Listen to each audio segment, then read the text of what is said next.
வணக்கம். Welcome to கதை திரட்டு audio books. இந்த வீடியோவில் நம்ம என்ன கதை கேட்க போகிறோம்னா, விஷப்பரீட்சை சிறுகதை. நம்ம சேனலை இது வரைக்கும் சப்ஸ்கிரைப் பண்ணாதவங்க சப்ஸ்கிரைப் பண்ணுங்க. பக்கத்தில் இருக்கிற பெல் ஐக்கானை கிளிக் பண்ணி ஆல்ங்கிற ஆப்ஷனை ப்ரெஸ் பண்ணுங்க. ஸோ தட் நான் போடுற கதைகளை உடனுக்குடனே நீங்கள் கேட்கலாம். வாங்க கதைக்குள்ளே போகலாம். திருச்சியில் புறப்பட்ட வண்டி திருநெல்வேலி சென்று அடையும் வரை என் மனதில் பற்பல எண்ணங்கள் உருவாகி நிலை பெறாமல் மணல் வேட்டை போல் கலைந்து கொண்டிருந்தன. திடுதிப்பென போய் நின்ற என்னை கண்டதும் அண்ணி என்று ஓடி வந்து கட்டி கொண்டாள் வசுமதி. பெற்ற மகளிடம் தோல்வியுற்ற பெற்றோர்கள் நான் அவர்கள் கட்சியின் பக்க பலமாக வந்திருப்பதை உணர்ந்து என்னை மெய் அன்புடன் வரவேற்றனர். வந்துவிட்டாயா மாலதி என்ற மாமியின் சொல்லில் இனி பொறுப்பெல்லாம் உன்னதுதான் என்று சொல்லாமல் சொல்லியது. ஒன்றுமே தெரியாதவளைப் போல் என் கடிதம் கிடைத்திருக்கலாமே என்றேன்.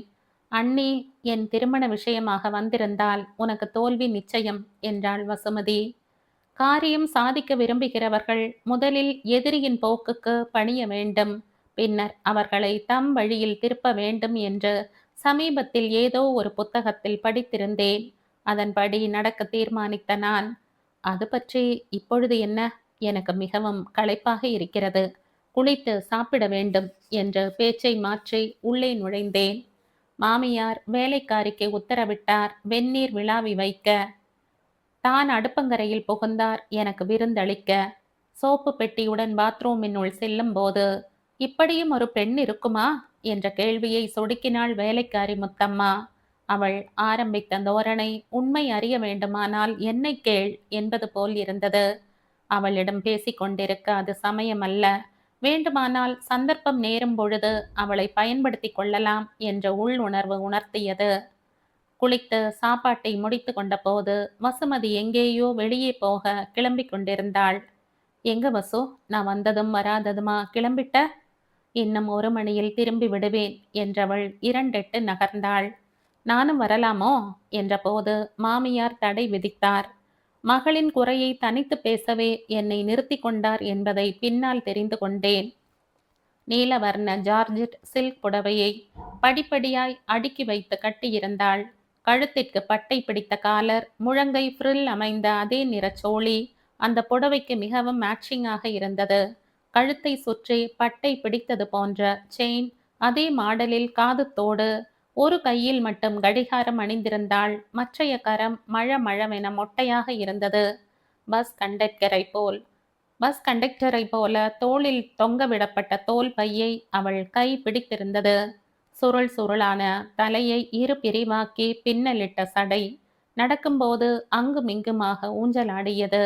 2 சடைக்கும் பாலம் போல் இணைப்பு கொடுத்திருந்த பூப்பட்டை மங்கையின் பின் அழகுக்கு எடுத்துக்காட்டாக இருந்தது. காலிலே ஸ்லிப்பரை மாட்டிக்கொண்டு அவள் புறப்பட்ட போது வைத்த கண் வாங்காமல் பார்த்து கொண்டிருந்தேன். என்ன அண்ணி அப்படி பார்க்குற என்று முறுவலித்தாள். அதிசயம் ஒன்று கண்டேன். என்ன சொல்வேன்? படிப்பிலே பொழுதை போக்கும் வசுமதிக்கு எப்படி தன்னை அலங்கரித்து கொள்ள வேண்டும் என் ஆர்வம் ஏற்பட்டது என்பதை எண்ணி பார்த்து கொண்டேன். என்னை மறந்துவிட்டேன், அவ்வளவுதான் என்றேன். என் சொல்லில் உள்ள பொருள் அவளுக்கு புரிந்தது. நான் திரும்பி வரும் வரை வேண்டுமானாலும் அதற்கு காரணம் கண்டுபிடித்து கொண்டிரு, நான் வருகிறேன் என்று கூறி போய்விட்டாள். நான் எப்பொழுது வந்தாலும் அட்டையைப் போல ஒட்டி கொண்டிருக்கும் வசுமதி இன்று எங்கே இத்தனை அவசரத்தில் செல்கிறாள்? அதற்கு காரணம் கேட்டபோது மாமியார் விளக்கினார். அவள் இப்பொழுது வேலைக்கு போகிறாள் என்றார்.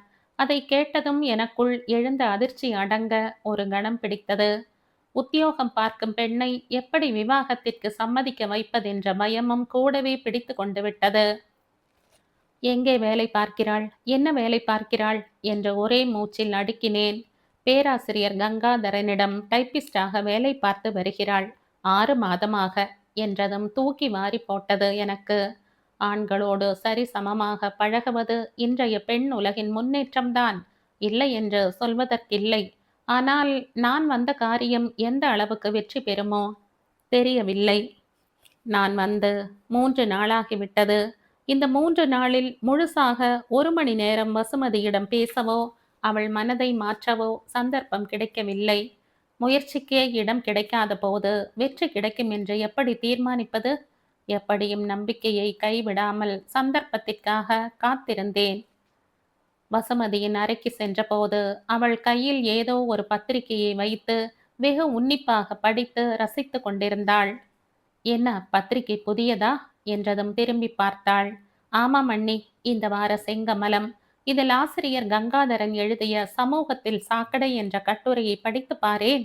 அத்தனையும் உண்மை உண்மை, 100க்கு 100 உண்மை. இந்த தலைப்பில் தொடர்ந்து ஒவ்வொரு வாரமும் ஒவ்வொரு துறையில் உள்ள குறைபாடுகளை அலசி ஆராயப் போகிறார். இந்த வாரம் நாகரிகத்தின் பெயரால் பெண்கள் அழகுபடுத்திக் கொள்ளும் அலங்கோலத்தை எத்தனை வன்மையாக கண்டித்திருக்கிறார், படித்து பாரேன் என்ற விளக்கங்களோடு அவர் எழுதியிருந்த அத்தனையும் உண்மைதான் என்பதை ஒப்புக்கொண்டது மனம். அதை படிக்கும்போது என் மனதில் ஏதோ ஒன்று உணர்த்திற்று. ஆசிரியரின் எழுத்தில் ஊருக்கு உபதேசம் நடை போட்டது. இதை எழுதும் ஆசிரியர் உண்மையாகவே இத்தகைய சீர்திருத்த கருத்துக்களோடு நேர்மை நிறைந்த மனத்தோடும் நடப்பவரானால் அவர் மனிதர் அல்ல, தெய்வமாக போற்றப்பட வேண்டியவர். நான் வசுமதியை கண்டிக்க நினைத்தது கூட தவறோ என்றும் நினைத்தேன்.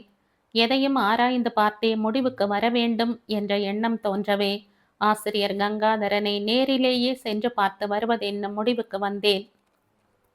வசுமதி சென்ற அரை மணிக்கெல்லாம் நானும் அவளை பின்தொடர்ந்தேன். நான் மனமானவள் என்ற நம்பிக்கை வைத்து மாமியார் என்னை முழு மனதுடன் அனுப்பி வைத்தார். என் மனம் எண்ணியது, மணமான பெண் தன் கணவனின் மனம் பிற பெண்ணை நாடாது என்னும் நம்பிக்கையின் மீதுதானே வசுமதியை ஆசிரியருடன் சகஜமாக பழக விட்டிருப்பாள் அவள் மனைவி. அந்த நம்பிக்கையை இவ்விருவரும் காப்பாற்றுவார்களா அல்லது நம்பிக்கை துரோகிகளாக மாறி விடுவார்களா என்பதை ஆராயவே நான் சென்று கொண்டிருந்தேன். வசுமதி குறிப்பிட்ட விலாசத்தில் போய் நின்றபோது விலாசம் தவறி வந்து விட்டேனோ என்ற அச்சம் என் மனதுள் எழுந்தது. காரணம் வீட்டினுள் எழுந்த பாட்டும் சலங்கை ஒலியுமே காரணம். இதுதானே ஆசிரியர் வீடு என்ற பக்கத்து வீட்டில் நின்ற ஒரு பெண்மணியை கேட்டேன். ஆமாம்மா, நீ யாரம்மா? அவரை பார்க்க வந்தியா? இந்த நேரத்திலே யார் வந்தாலும் உள்ளே அனுமதிக்க மாட்டாங்க. இன்னும் அரை மணி நேரத்துல அந்த பொண்ணு போயிடும். அதற்கப்புறம் யார் வேண்டுமானாலும் போகலாம் என்று ஒரு மாதிரியாக சொன்னாள். யார் அந்த பொண்ணு என்று ஒன்றும் தெரியாதவளைப் போல கேட்டேன். அவர் மனைவி இருக்கே, அது ஒரு அப்பாவி பொண்ணு. நான் சொன்னது அவர் வீட்டுக்கு தினம் வருமே, அழுக்கு நடை இரட்டை சடை, அதைத்தான் சொன்னேன். எனக்கு சொரேர் என்றது. அவள் பேச்சில்தான் எத்தனை வெறுப்பு, எத்தனை கசப்பு. என் சந்தேகத்திற்கு முதல் தூபமாக விழுந்தது அந்த பெண்ணின் பேச்சு. சி, யாரோ முன்பின் தெரியாத ஒருத்தியின் பேச்சை நம்பி படித்த பண்பாடு நிறைந்த ஒருவரை பற்றி தவறாக நினைக்கலாமா? படிக்காத முட்டாள் அந்த பெண்ணின் பேச்சிலே வழிந்திருக்கலாம். அதை நம்பி மனதை சந்தேகத்திற்கு அடிமையாக்க கூடாது என்று என்னை திடப்படுத்தி கொண்டு முன்னேறினேன். அங்கே நான் கண்ட காட்சி, ஆகா, சரஸ்வதி தேவியே உருவெடுத்து வந்ததைப் போல் வீணையுடன் இணைந்து நாதமிழைத்து கொண்டிருக்கும் பெண்ணை கண்டேன். சரஸ்வதி தேவி மட்டுமல்ல, மகாலட்சுமியின் திருவருள் அனைத்தும் ஒருங்கே அமைந்த திரு உருவையும் கண்டேன் அந்த பெண்ணிடம்.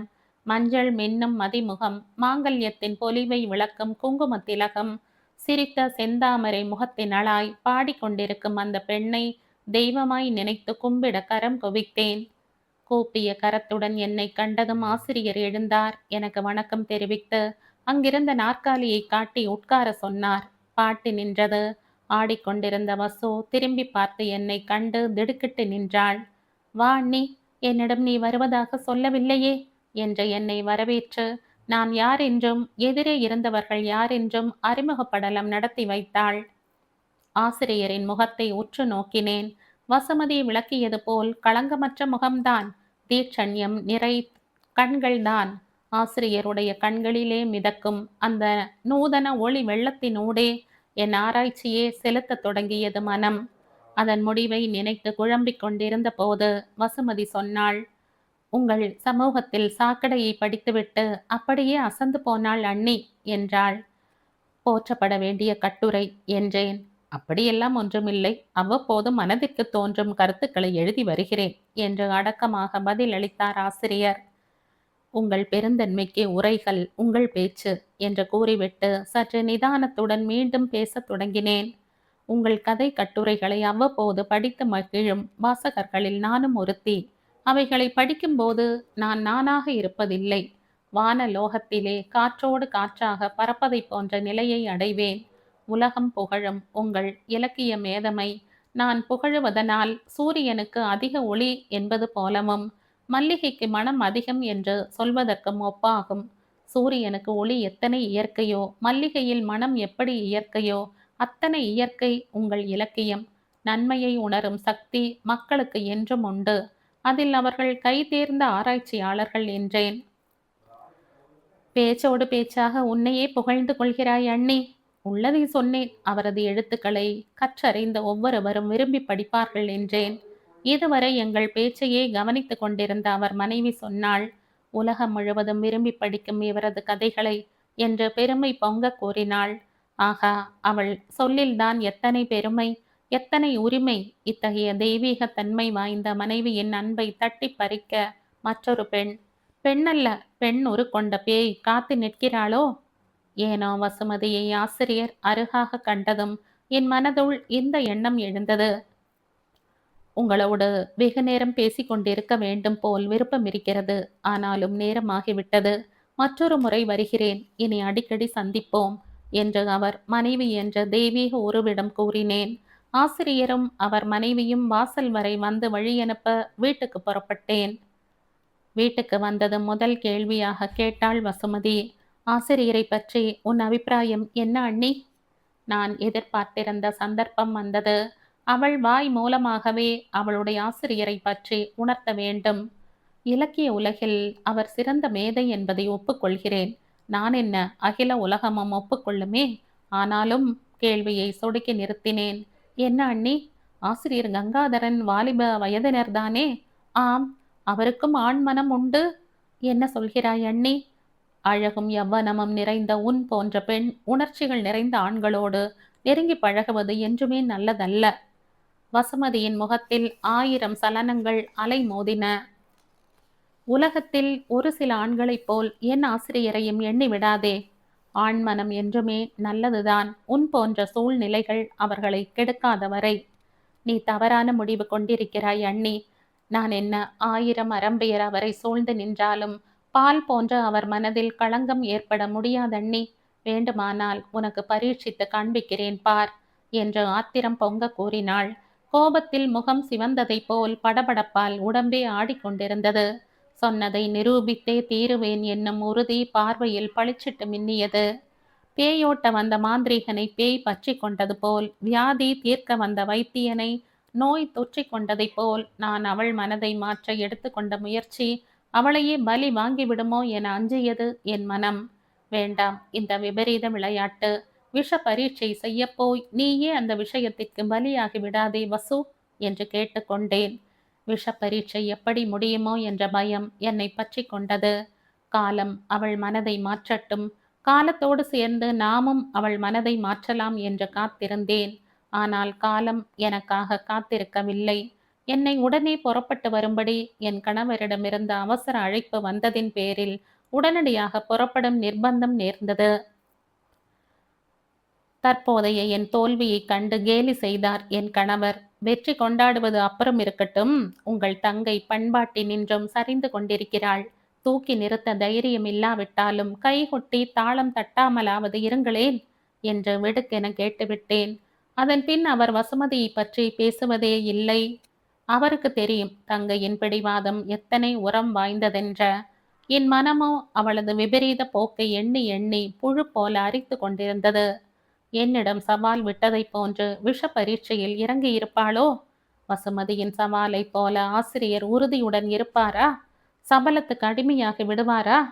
இதே கேள்வியை என் மனம் திரும்ப திரும்ப கேட்டுக்கொண்டிருந்தது. கண்ணுக்கு கண்ணான என் நாத்தியின் வாழ்வை விட ஒரு சில நாள் பழகிய ஆசிரியரின் மனைவியின் வாழ்வு பாதிக்கப்பட்டுவிடக் கூடாதே என்று கவலைப்பட்டு கொண்டிருந்தேன்.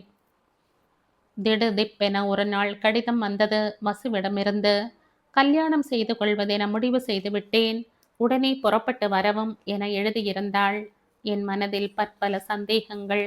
கல்யாணம் செய்து கொள்ள முடிவு செய்துவிட்டாள், அதில் சந்தேகமில்லை. யாரை?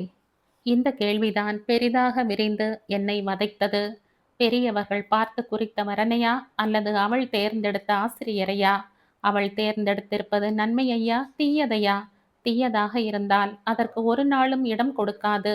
எத்தனை எதிர்ப்பு வந்தாலும் தாங்கிக் கொள்ள வேண்டியதுதான் என்ற முடிவுடன் புறப்பட்டு சென்றேன். என்னை கண்டதும் வசுமதியின் முகத்தில் பற்பல உணர்ச்சி வேகங்கள் அலைமோதின.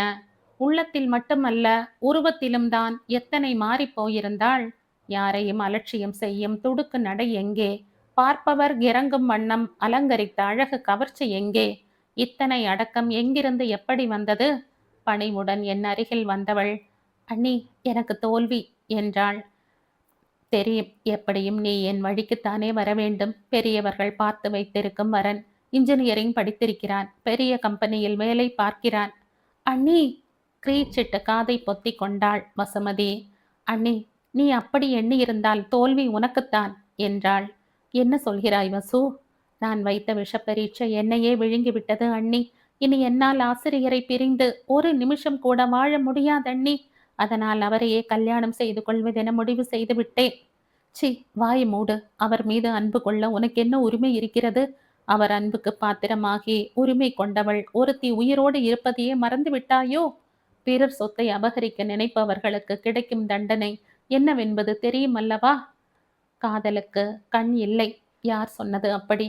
தனக்கு தகுதி உள்ளவனை தேர்ந்தெடுக்கும் தன்மை வாய்ந்த கண் வேண்டும். நல்லது தீயது ஆராய்ந்தறியும் கருத்து வேண்டும். தான் கொண்டுள்ள கருத்திலும் நேர்மை காண வேண்டும்.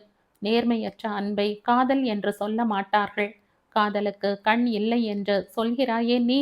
ஆசிரியரது மனைவியான பின் உன்னை ஒருவன் காதலித்தானால் காதலுக்கு கண் இல்லை என்று அவன் காதலை ஏற்றுக்கொள்வாயா? சற்றே உன் அறிவை உபயோகப்படுத்தி சிந்தித்து பார். ஆண்மகன் மணமான ஒரு பெண்ணை தன் தாயாக சகோதரியாக பெற்ற பெண்ணாக பார்க்கிறான். ஆனால் உன்னை போன்ற ஒரு சில பெண் வர்க்கங்கள் விவாகமானவனாக இருந்தாலும் சரி, அவனுக்கு குழந்தைகள் இருந்தாலும் சரி, அவனை காதலிக்க தொடங்கி விடுகிறார்கள்.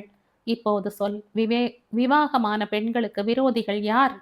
தவறு செய்யும் அவள் கணவனா, அல்லது தவறு செய்ய தூண்டும் உன் வர்க்கமா என்பதை சிந்தித்துப் பார்.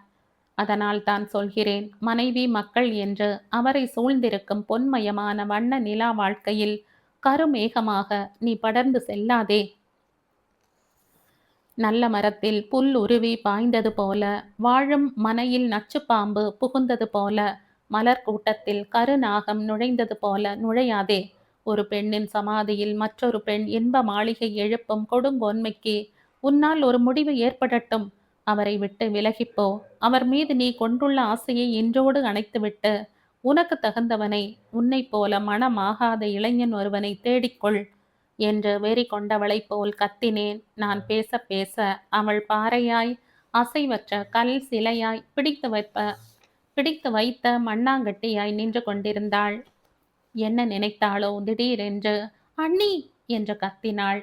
நீ என்னதான் அறிவுரைகள் போதித்தாலும் என் செவியில் ஏறவே ஏறாது. நீதிக்காக, நியாயத்திற்காக, நேர்மைக்காக என் வாழ்வை பாழாக்கி கொள்ள மாட்டேன். நான் வாழ பிறந்தவள், வாழ வேண்டியவள்.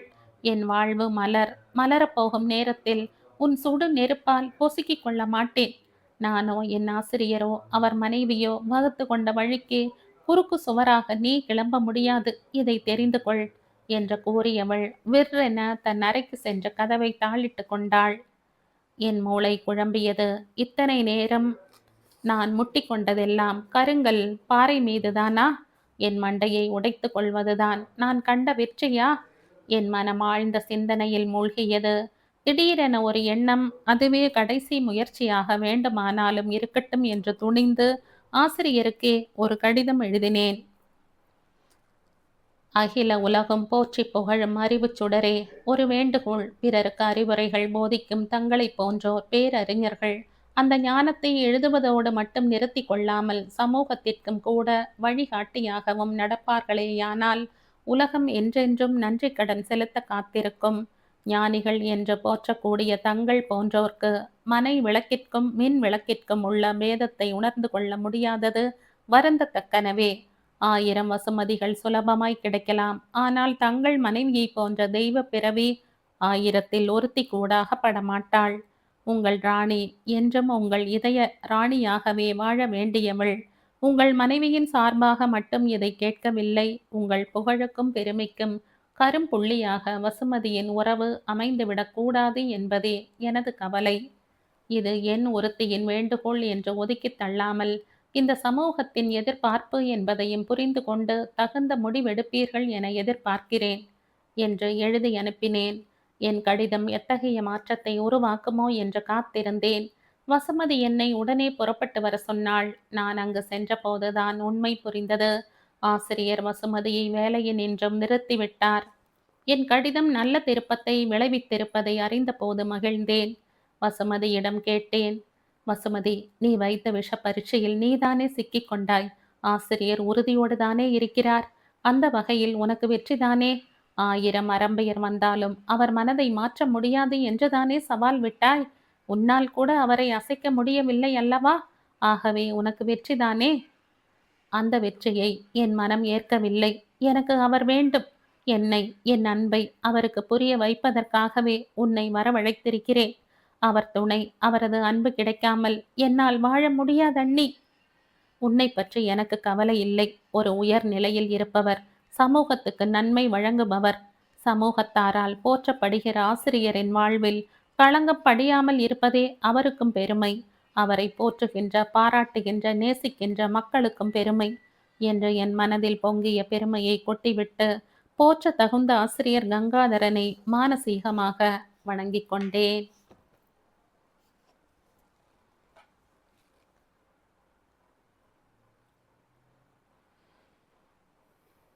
இதோடு இந்த கதை முடியுது.